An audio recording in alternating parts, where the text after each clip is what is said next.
morning. Bro, nandito tayo, sis. Maganda gwapo sa master bedroom. Pinapasok na tayo nila kuya. May cabinet. Ito yung CR niya. Master bedroom. So, very safe dito.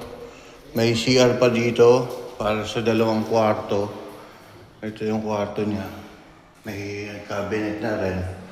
Napakaganda oh. Ilaw. May cabinet na rin dito.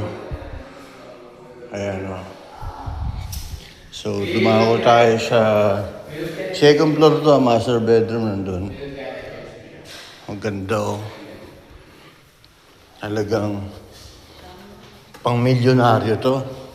Pagka nabili nila to, blessing to sa kanila. Ang ganda eh. Ito, pwede itong ano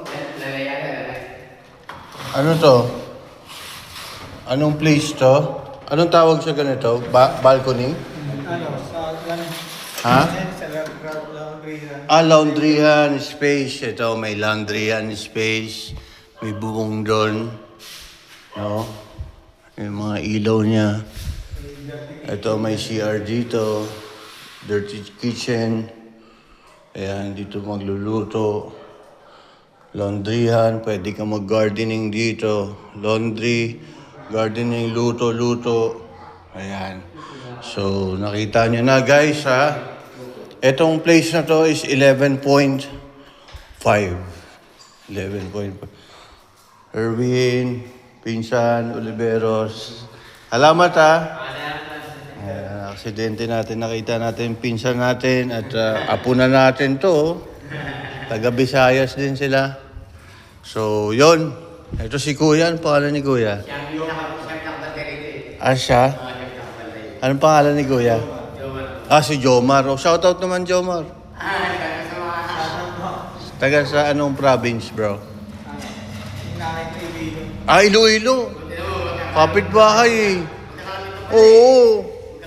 Oh, brother to eh. Iloilo rin kami eh. Iloilo rin. Oh, maganda tong nakuha niyang ano.